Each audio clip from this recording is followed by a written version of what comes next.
¿Qué le parece si vamos a la palabra? Nehemías capítulo 6. Acompáñenme, por favor. Nehemías capítulo 6. Nehemías capítulo 6.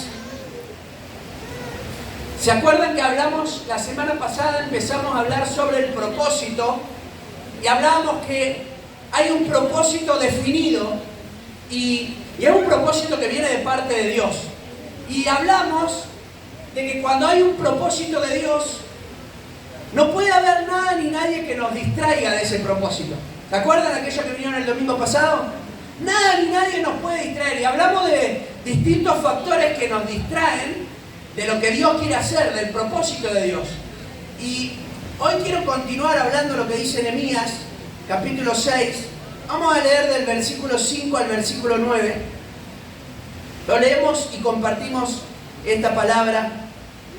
Dice: entonces Sanballat envió a mí, su criado, para decir lo mismo por quinta vez, con una carta abierta en su mano, en la cual estaba escrito: se ha oído entre las naciones, y Gazmulo dice, que tú y los judíos piensan rebelarse, y que por eso edificas tú el muro, con la mira, según estas palabras, de ser tú su rey. Y has puesto profetas que proclamen acerca de ti en Jerusalén, y dicen: hay rey en Judá. Ahora serán oídas del rey las palabras, estas palabras. Ven por tanto y consultemos juntos.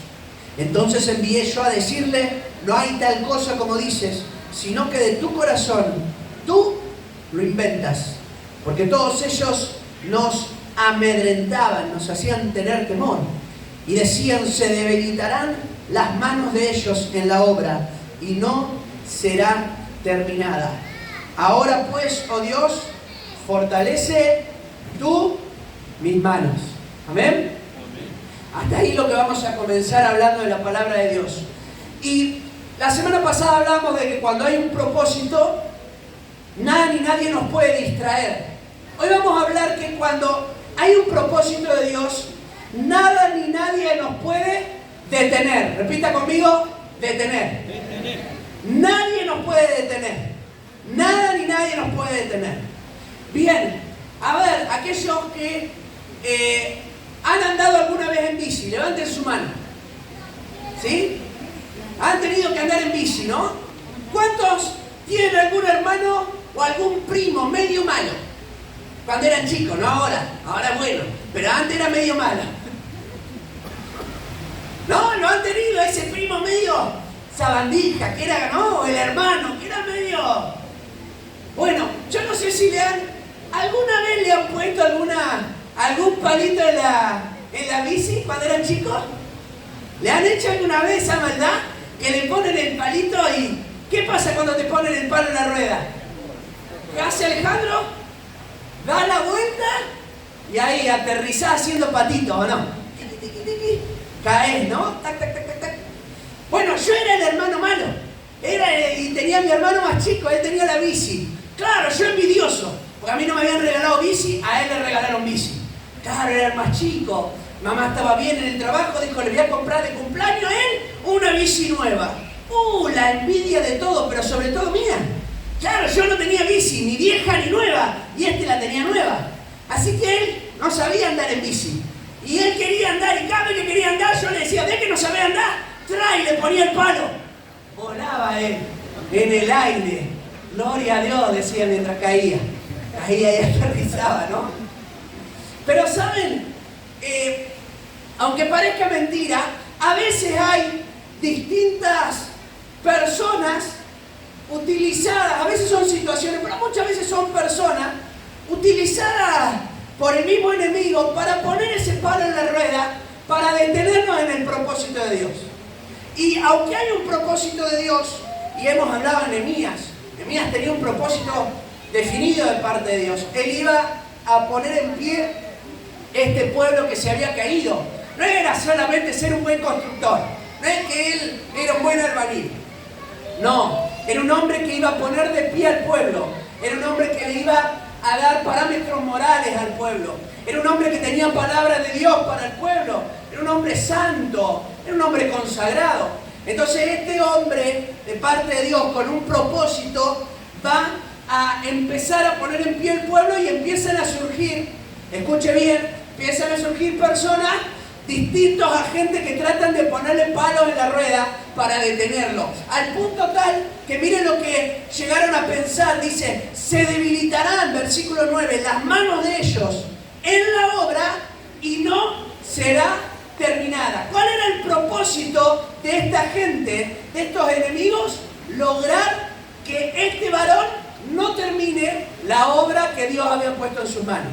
En otras palabras, que el propósito que Dios tenía con él no se cumpliera. Y quiero decirte que Nehemías habla mucho de esto. Capítulo 4 y capítulo 6 habla de que hay diferentes enemigos que tratan de detener el avance de aquellas personas que tienen un propósito de parte de Dios. Y el enemigo va a usar muchas estrategias, muchas formas para tratar de detenerte. Y va a usar a gente que incluso tenga relación con vos. No es que son distantes, no es que son lejanos. Cuando uno empieza a mirar, Sanbalat era uno de los líderes del pueblo, no era cualquiera. No es que era uno de otra nación, que era malo. Era uno de los líderes ahí del pueblo. Por eso era tan complicada la situación. Ahora, va a usarle muchas estrategias porque va a intentar detener la obra de Dios. Detener el propósito de Dios con Nehemías. Porque Nehemías ya sabía que Dios tenía un propósito con él. Nehemías lo estaba haciendo, Nehemías lo veía. Como muchas veces vos y yo vemos que empezamos a servir al Señor, empezamos a conocer y empiezan a suceder cosas. ¿Es así o no es así? Empiezan a pasar problemas, ¿o no? Y empiezan a ver palos en la rueda. ¿Saben lo que quieren? Que te detenga.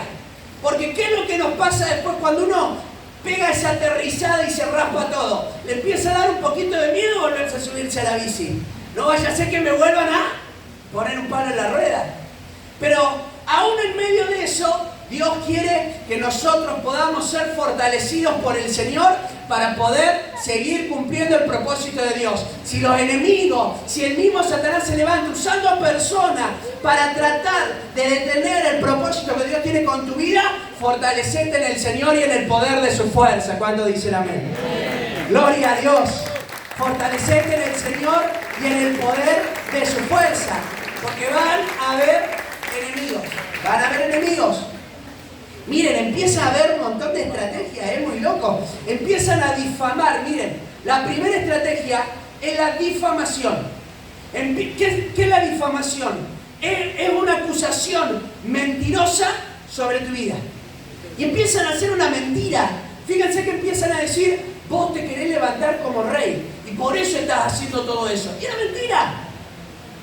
Porque Nehemías había sido enviado para ser gobernador. Pero lo que empieza a usar esta gente es mentiras, pero con difamación. ¿Qué significa esto? Que empiezan a dañar tu carácter, empiezan a dañar lo que la gente opina de vos, empiezan a dañar tu testimonio, empiezan a dañar tu imagen, todo lo que lograste con tanto esfuerzo, con tantas decisiones, de repente empieza la difamación, empiezan a gestarse de forma mentirosa. Y miren, demasiadas cosas malas tenemos para que utilicen otros recursos y mientan acerca de nosotros. Y acá está hablando de difamación, es decir, ni siquiera usa los errores de Nehemías. Nehemías debía tener errores. ¿O usted se piensa que no? Nehemías debía tener errores, pero empezaron a decir algo de él que no era cierto. Vos y yo podemos tener errores, pero ¿sabes lo que va a usar Satanás? Ni siquiera va a usar esos errores. Va a empezar a dañar aquellas cosas que en realidad vos no sos. Vos sos otra cosa. Y van a empezar a dañar ahí esa imagen, a tratar de dañar esa imagen. Es tremendo lo que tuvo que atravesar Nehemías. Difamación. Gente que dijera algo que no era cierto para romper, para dañar una imagen que fue construida con muchos años de servicio. Nehemías era el copero del rey. Nehemías estaba en el palacio. Nehemías estaba y había servido a este varón. Y lo que estaban diciendo era que él quería ahora tener el título por el cual, en donde él había trabajado. Era todo mentira. Él ahora estaba en otra región y él había ido a ese lugar, ni siquiera por un puesto político. fue porque quería poner de pie espiritualmente y moralmente un pueblo que se había caído a pedazos a lo largo de los años. Ahora la Biblia habla que los enemigos empezaron a difamarlo. La segunda estrategia que usó el enemigo es por medio de engaños. Porque ¿saben lo que intentaron hacer? Lo intentaron, conspiraron, armaron todo ahí una mentira tan fuerte para tratar de matarlo. Conspiraron para matarlo. ¿Se imagina esto? O sea, el engaño era agarrar y empezar a decir, bueno, vos vas a venir a este lugar para que lo charlemos. Esa era la idea. Vení, lo vamos a charlar. Pero en realidad lo querían matar. Querían aprovechar el momento y gestaron todos estos engaños. Mirá, nosotros te queremos hacer bien. Nosotros no estamos con esto. Nosotros te queremos hacer bien. Vení y lo charlamos, vení y hablamos. Y lo querían matar. ¿Cuánta gente? Y escuche bien, porque Satanás utiliza estas estrategias. Muchas veces van a querer que pises el palito. ¿Vieron? ¿Saben por qué se dice pisar el palito? ¿Vieron? A ver, ¿cómo se atrapa a los animales? A los pajaritos, ¿se acuerdan? No sé si lo hicieron cuando eran chicos ahí. Algunos lo hizo con animales un poquito más grandes, ¿no? Con gallina, con pato, con ganso. Algunos teníamos más hambre y... Claro, cazamos más de uno, ¿no? No me miente en la cara que la estoy mirando. No, y tranqui. Queríamos cazar el pajarito del hermano, del vecino, ¿no? Y queríamos, a ver si cae acá. Y nos hicimos el gallinero lleno de bendición ahí, ¿no? Los teníamos a todos. Estábamos, querían pisar el palito. Y te ponen pequeñas cositas como para ver, a ver si caes. Y te dan ahí un vuelto de más para ver qué haces. Y te dicen como que no se acuerdan cuándo para ver qué haces. Y te hacen cositas. Ah, no, mirá, ¿por qué no vamos a hacer esto? Y te quieren que pises el palito. Y quieren verte caer. No es porque tengan algo contra vos, que no tiene que ver con eso. Es algo espiritual, es una confrontación espiritual. La persona siente algo con vos y no sabe cómo hacer para dañarte, pero no es que te hayas hecho algo malo. Es algo espiritual que se ha gestado. Y ahí empiezan los engaños, ¿no? Mentiras que empezaron a surgir. Porque dice la Biblia que esta gente incluso levantó profetas mentirosos, que mintieran para hacerlos caer. Y tantas eran las mentiras que dice, vos levantaste profetas en diferentes lugares, lo acusaban con mentiras, de que él había levantado profetas que empezaran a decir, acá hay rey, proclamen, este es el rey, este es el rey. Era mentira. Y la Biblia habla, en el libro de Mateo dice que nosotros tenemos que sentirnos, Mateo capítulo 5 dice que tenemos que sentirnos bienaventurados cuando hablen de nosotros mintiendo. ¿Cuánto dice el amén? Amén. Sentite bienaventurado, sentite feliz si hablan mentiras, porque Dios va a ser el que te respalde. Dios va a ser el que te defienda. Dios va a ser el que te defienda. Dios defendió a Nehemías porque eran mentiras. Si hubiesen sido verdades, Dios no lo hubiese defendido. Pero eran mentiras. Y como eran mentiras, Dios lo defendió a Nehemías.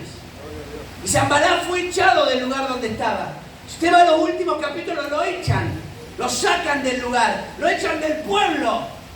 ¿Por qué? Porque mintió contra alguien que amaba a Dios, que respetaba a Dios, que quería al Señor, que hacía todo lo que hacía porque en su corazón albergaba el deseo de querer agradar a Dios. Miren, la finalidad misma del enemigo es que tengas miedo. Que tengas miedo. Dice el versículo 9, porque todos ellos nos amedrentaban, conspiraban para darnos temor, para producir miedo, para darme miedo de que yo no pudiera ver qué hacer. Y no solo querían que él tuviera miedo, querían que todos los que estuvieran alrededor de él tuvieran miedo. Que todos tuvieran miedo. Pero hay un propósito de parte de Dios y tenemos que saber que en ese propósito de parte de Dios van a haber obstáculos, van a haber situaciones, van a haber personas que van a tratar de detener el avance de personas que amamos al Señor y que tenemos un propósito de Dios. Pero en medio de todo eso, nosotros tenemos que permanecer en pie y fortalecernos en el Señor. Amén. ¿A cuánto le gusta el rugby? Levante su mano.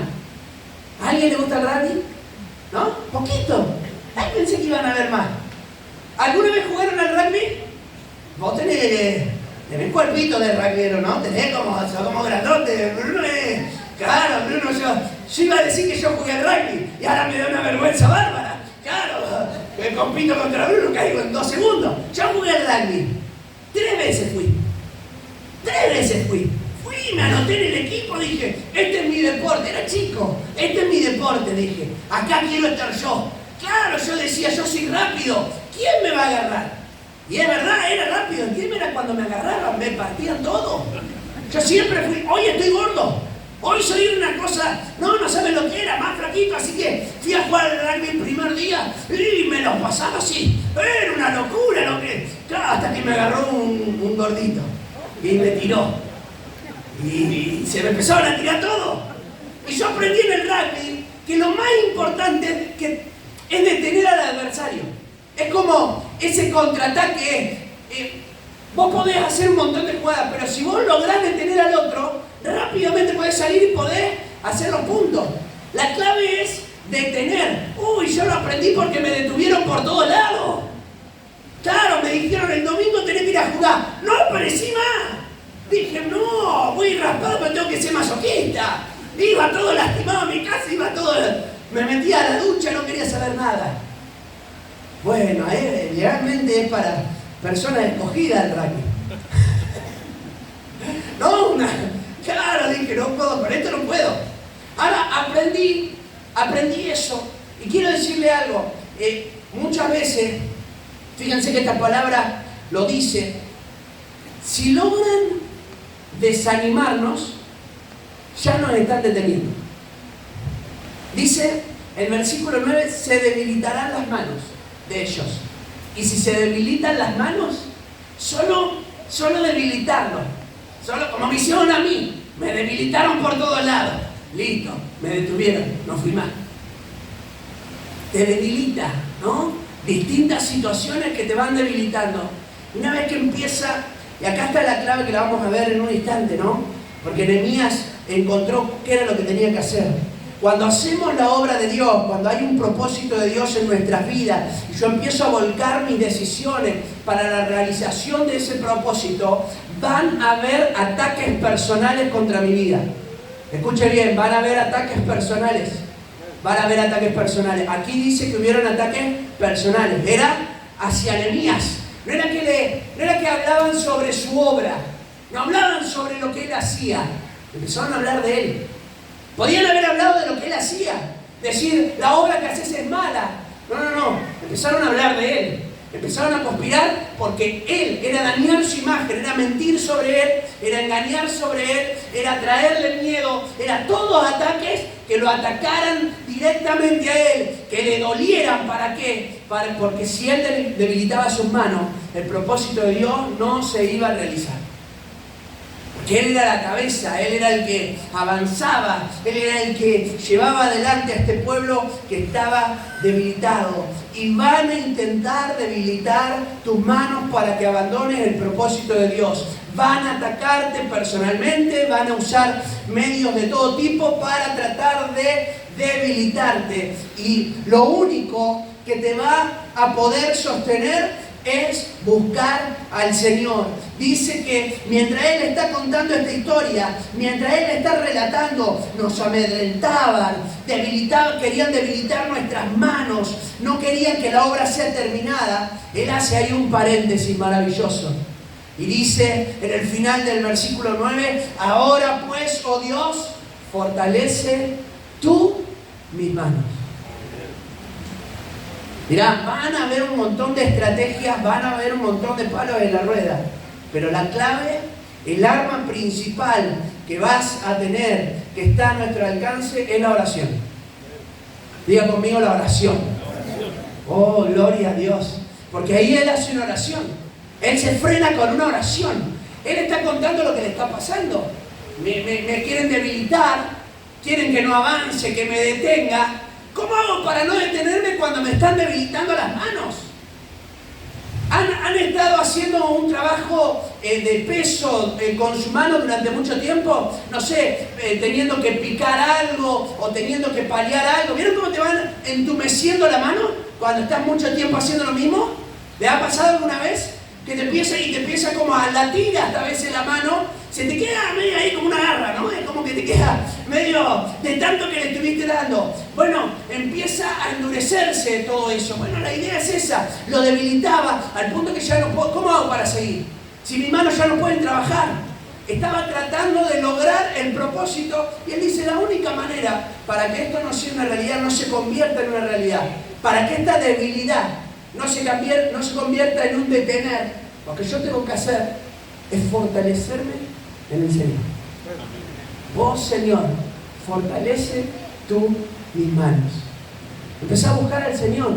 Si estás siendo atacado, si estás siendo difamado, si estás teniendo palos en la rueda de diferentes formas, gente que conoces y gente que desconoces, que de repente pareciera como ensañada con tu vida, empezá a orar, a clamar, Señor, fortalece mis manos, no me van a detener, fortalece mis manos, Señor, yo tengo un propósito, no me voy a quedar, voy a fortalecerme en tu poder, Señor, nada ni nadie me va a detener. ¿Cuántos dicen amén?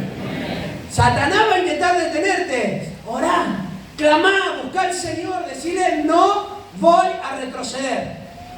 Voy a seguir trabajando. Mis manos van a seguir puestas en el arado. Porque ¿sabes qué? Vas a tener, después de estas, otras situaciones también. Pero gloria a Dios que Él es nuestra fortaleza. Él es nuestra fortaleza. ¿Saben cuando abrimos la iglesia en Haití, la primera, creo que fue, yo había hecho las primeras bases, hice las bases y los cimientos del primer lugar, y empiezo a levantar los primeros ladrillos. Empecé a levantar, creo que iba 5 o 6 hiladas de ladrillo de bloque, y bajan de una camioneta, cuantos haitianos, con masa y todo. Bajan de la caja de la camioneta, venían todos atrás, bajan y empiezan a pegar patadas, yo medio que no entendía nada, porque encima muchos no me hablaban, yo entendía, pero no todo, menos cuando hablan muy rápido en el enojo, así que ahí no entendía todavía.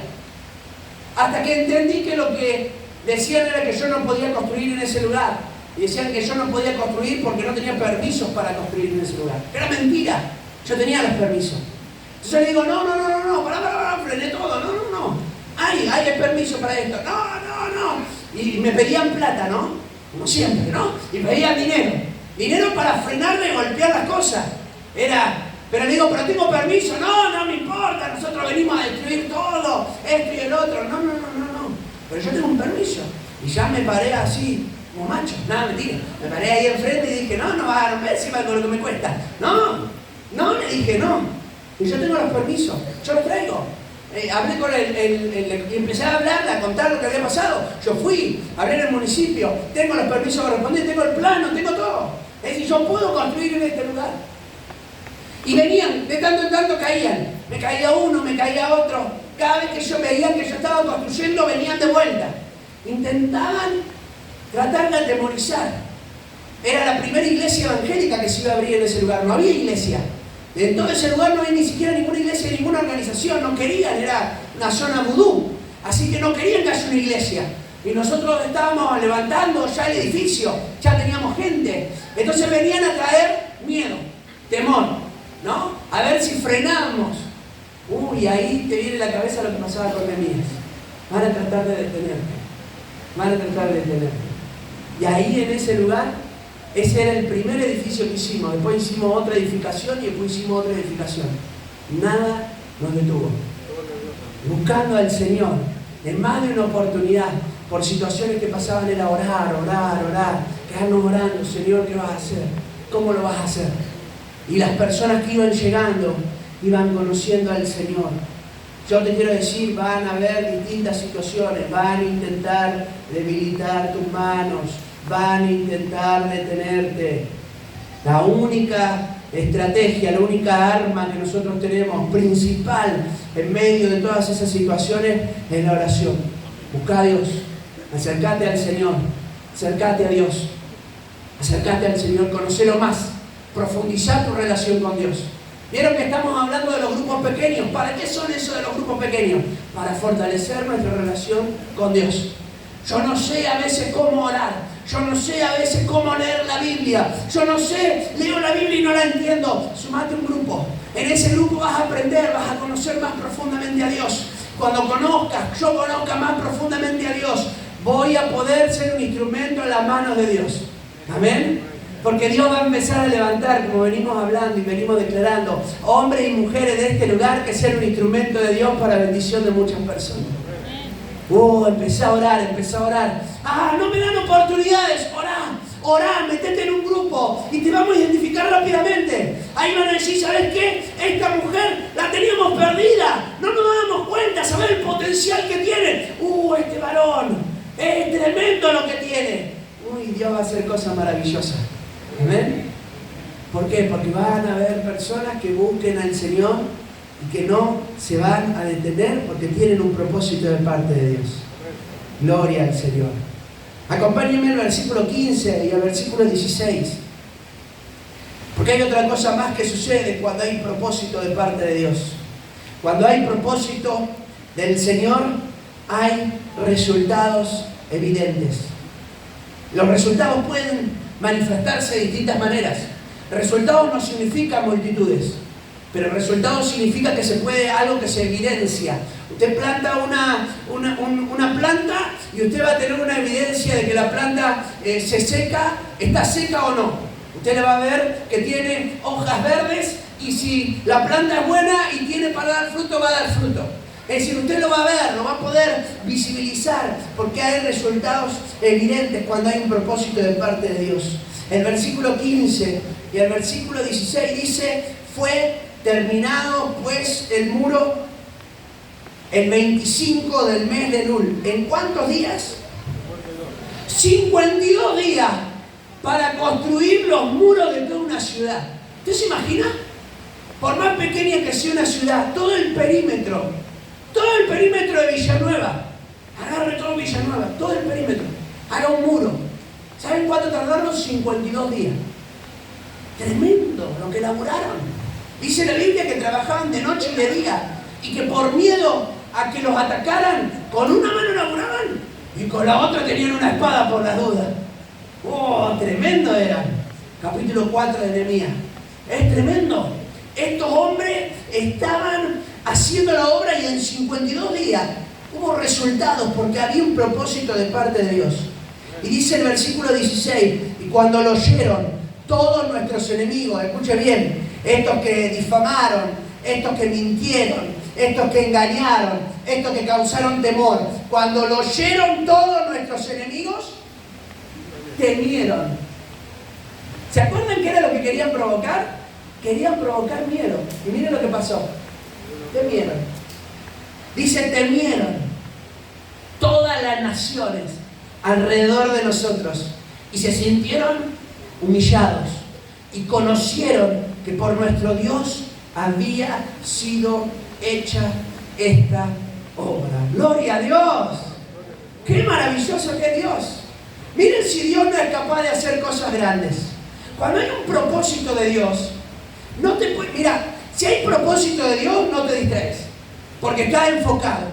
Si hay propósito de Dios, y no es de palabra nada más, no es solamente porque digo un sueño que tengo, un anhelo, como decíamos la semana pasada, sino que hay propósito de Dios, nada ni nadie te va a detener. Cuando hay propósito de Dios, se va a ver el resultado. Algo va a suceder que se va a poder ver, divisar ahí que realmente estaba Dios detrás. Porque es interesante, estos que antes estaban causando temor y miedo fueron humillados porque era Dios el que hacía la obra. Escuche bien, es Dios el que está con usted, es Dios el que está conmigo. ¿Cuántos dicen amén? Es Dios. A veces pensamos, soy yo el que hago la obra. Es Dios. Si hay propósito, Dios está detrás. Dios está detrás y el resultado es evidente. Dios está detrás. Cuando Dios está detrás, miren, si nosotros lo hacemos de forma espiritual, vamos a ver el avance de parte de Dios. A veces el problema es que yo tengo propósito de Dios, yo sé lo que Dios me habló, pero quiero hacer la obra de manera natural, en mi propia fuerza, en mi capacidad, sin orar, sin buscar al Señor, sin tener un consejo para el momento. Y claro, ahí me voy a cansar, ahí mis manos se van a debilitar, ahí me voy a detener. Pero si yo lo hago en el Espíritu Santo de Dios, en el poder, el fuego del Señor, entonces va a venir un montón de situaciones. Y yo me voy a mantener en pie, porque la fortaleza va a venir de Dios y la obra la va a hacer Dios. Porque dice el versículo 16 que ellos conocieron que por Dios había sido hecha esta obra. No hago yo la obra, Dios hace la obra a través de mi vida. Eso es lo maravilloso. En el instituto había un muchacho que siempre decía una frase, siempre la decía.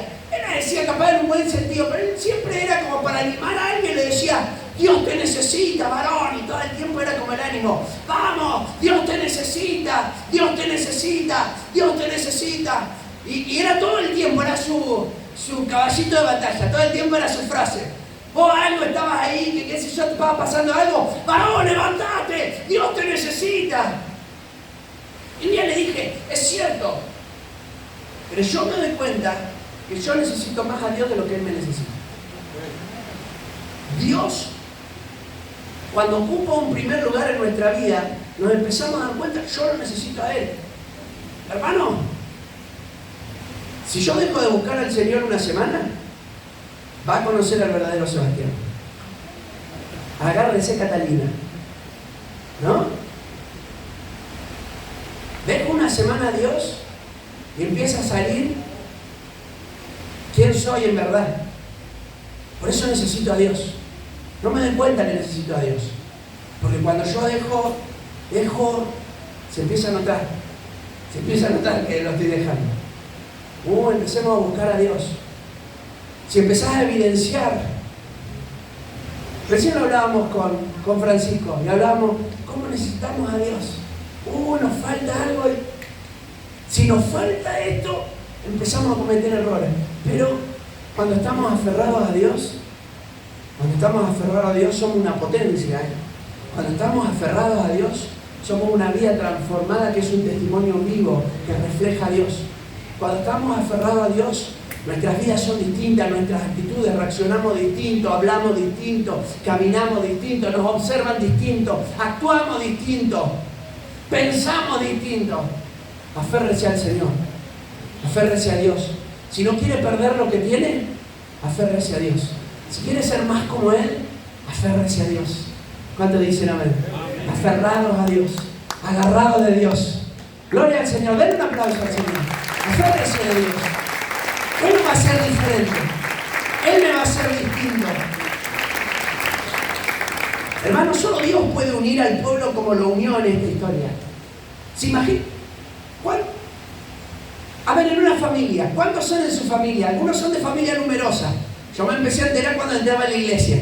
Me iban diciendo, soy primo de tal, soy tío de aquel, soy abuelo de aquel. ¿No? Y es como que empezamos a hacer y eran como, ¿no? ¿Cuántos tienen varios, no? Son primos, tíos. ¿Cuántos tienen familia numerosa? Levante su mano. De familia numerosa. Nosotros somos 7 hermanos. Somos numerosos, somos bastantes. ¿No? Y hay algunos que tienen como 14. 14, ¿no? ¿Vieron que me acordaba? Claro, hay algunos que tienen. Claro, el Padre dijo, vamos a poblar la tierra. No dice la palabra, promesa. Acá lo vamos a hacer. Y bendición tras bendición, decía. ¿No? Y cuando somos muchos, tenemos todos miradas diferentes, ¿o no? En una casa donde hay muchos, normalmente cuando hay alguna especie de... ¿Cómo lo digo? No voy a decir discusión porque nosotros no discutimos. Intercambio de opiniones con humildad y amor. Gloria a Dios, amén. ¿Cuántos son así? Gloria a Dios, ¿no? Y cuando son numerosas, empieza a ver, imagínense, este era todo un pueblo, miles. Para hacerlo en 52 días tenían que estar todos de acuerdo. ¿Saben lo que es poner a toda la gente de acuerdo? Si yo les pregunto acá, acerca de política, a ustedes, a mí me incluyo, todos. 800 partidos políticos habría, ¿no? Si yo les pregunto sobre equipos de fútbol, ¿no? Como en cada cosa había tantas opiniones, la Biblia dice que este pueblo se unió. Para hacerlo en 52 días tenía que haber una unidad espiritual tan fuerte, porque si no, uno iba, ¿saben qué? Les habían dado, vos haces de acá hasta acá, vos haces de acá hasta acá, vos haces de acá, vos no te podías pasar. Anda a decirme a mí que no me pase, ¿no? Y es como que, ¿qué me va a decir vos que no me pase? Yo me paso lo que quiero y hago este más, o hago esto de menos. Y la Biblia dice que estos estaban unidos y lograron en 52 días algo que no se había logrado en 100 años. Ellos ya tenían 100 años de estar en la tierra. Ya habían regresado 100 años antes con Zorobabel. Y no pudieron, miren, estuvieron más de 16 años para hacer el templo, que era lo primero que había que hacer. Y el resto de los años para hacer el perímetro. Y vino Nehemías y en 52 días hizo el perímetro. Miren si Dios no estaba en eso. Miren si no había... Era imposible.